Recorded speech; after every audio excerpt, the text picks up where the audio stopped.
Bonjour à tous. Bon, ben alors j'espère que vous m'entendez bien. Je vous fais une première vidéo au nom de Drops. Donc tout d'abord, je tiens à remercier la Ligue des animaux qui grâce à eux, me permet de diffuser et de vous parler de cette page. Voilà, donc en fait, Drops, donc vous verrez sur Facebook, c'est une page avec un petit logo vert qui est une goutte. L'idée, en fait, c'est de mettre en avant en fait toutes les petites gouttes qui œuvrent pour la nature, la préservation de la nature, de l'environnement, de la biodiversité au sens large. Donc ça peut être aussi bien euh, une initiative éco-citoyenne, ça peut être des artistes qui parlent, qui sensibilisent avec leur art, des refuges, des sanctuaires, des missions d'éco-volontariat, j'y reviendrai plus tard. Voilà, donc c'est un peu une mise en lumière de tous ces gens qui apportent en fait leur contribution, leur petite goutte à tout ça. L'idée, enfin j'aimerais dans un futur plus ou moins proche que Drops devienne une asso. Pourquoi en fait? Pour réaliser des reportages, aller carrément vraiment sur le terrain et pouvoir, parce qu'on m'a demandé, mais comme pour le moment ce n'est qu'une page et les statuts n'existent pas, je ne peux pas aller avec une équipe dans les différents pays et créer le reportage. Mais c'est en pourparlers, donc voilà, je vous tiendrai informé de la suite. Comment donc j'en suis venue à créer cette page. Donc je vais vous parler un petit peu de moi brièvement. Donc moi je m'appelle Stéphanie Philippe, je suis graphiste freelance, directrice artistique. Je suis freelance en fait depuis 14 ans maintenant. Nomade digital, c'est-à-dire que je peux travailler d'un peu de partout dans le monde. Donc c'est vrai que c'est pas mal. Je suis assez chanceuse, j'avoue. Je vis entre la France et l'Indonésie. Et donc depuis 10 ans maintenant, j'effectue des missions d'éco-volontariat en parallèle de mon job. Alors c'est vrai que la grande liberté du freelance en fait permet de m'organiser et de voilà, quand j'ai plus ou moins, enfin j'arrive à gérer plus ou moins quand j'ai moins de travail, je peux partir en mission d'éco-volontariat.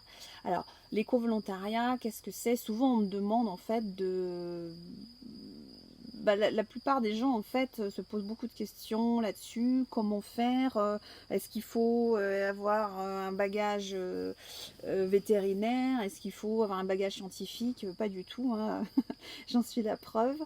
Il faut juste être passionné, avoir une bonne condition physique parce que on vous demande quand même, c'est assez intense lors des missions.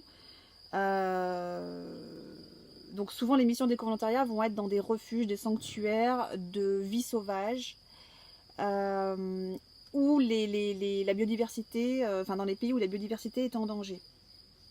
Moi ma première mission, je pourrais vous en parler plus longuement éventuellement dans un live si ça vous intéresse. Donc vous le direz à la Ligue des animaux. Voilà, en fait, la première mission a eu lieu il y a 10 ans dans un centre scientifique. Alors là, c'était pas du tout du welfare. Le welfare, en fait, c'est le soin direct à l'animal. Là, cette mission-là, donc c'était vers Sandakan, sur l'île de Bornéo. C'est vraiment un centre scientifique, c'est-à-dire qu'ils font des études, ils relèvent des données, etc. Pour ensuite, c'est de la recherche. Donc là, moi, en tant que j'étais plus en observation qu'autre chose, je suivais les équipes de différents biologistes, donc soit à aider à les mettre des caméras en forêt ou dans voilà, par exemple, quand j'étais là-bas, il y avait une équipe de scientifiques qui étudiait le nasique, le singe nasique, qui est une espèce endémique sur l'île. Donc là, ben, en fait, je pouvais participer à la prise de données GPS, voilà, donc des choses comme ça. Cette mission m'a donné envie ensuite d'aller en Thaïlande, et c'est de là, en fait, où tout a commencé, donc dans un centre pour éléphants, qui s'appelle Elephant Nature Park, qui se trouve vers Chiang Mai, qui est tenu par Lek, une Thaïlandaise, qui récupère les éléphants qui ont été victimes d'exploitation touristique, ce qui est le cas en Thaïlande. Et en fait, elle récupère ces gros pachydermes qu'elle laisse ensuite dans son sanctuaire de plusieurs hectares. Et nous, là, en tant que bénévoles, là oui, il y avait vraiment du soin direct à l'animal. Ce qu'il faut savoir, c'est quand vous faites une mission d'éco-volontariat, vous signez une décharge comme quoi le centre, le sanctuaire, n'est pas responsable s'il vous arrive quelque chose, parce que vous êtes quand même en contact direct avec un animal sauvage. On ne sait pas comment un animal peut réagir, vous avez une odeur, quelque chose, voilà, un son. Donc vous signez cette décharge comme quoi si vous arrive quelque chose, le sanctuaire n'est pas responsable. Donc suite à cette mission en Thaïlande, je suis revenue en France et là je voulais vraiment intégrer ces missions à mon travail. Donc j'ai... bon, déjà en parallèle, je faisais ça virtuellement, on va dire. C'est-à-dire que j'aidais des ONG, par exemple, dans leur communication. J'ai pu rencontrer Shiny, je pense que vous le connaissez, de Calaouette, qui était venu en conférence sur Lyon. Et ensuite, voilà, j'ai pu créer des fonds d'écran pour l'ONG. Ça peut être des campagnes de com, ça peut être des logos, ou voilà, donc tout ça bénévolement. Mais j'avais envie vraiment d'aller sur le terrain. Moi, c'était le terrain vraiment qui me passionnait. Donc là, j'ai décidé en fait d'intégrer mes clients là-dedans. C'est-à-dire que je me suis engagée à reverser 5% de mon chiffre d'affaires à une mission d'éco-volontariat par an.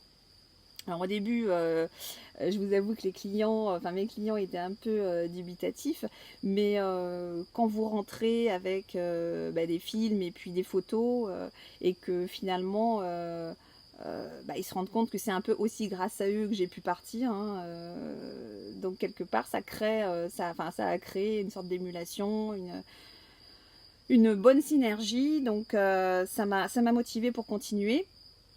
Bon, après, je vais pas vous refaire toutes les missions. Éventuellement, j'ai créé un blog, si ça vous intéresse, qui s'appelle le Colibri. Mince, je n'ai plus de batterie. Le colibri-nature.com.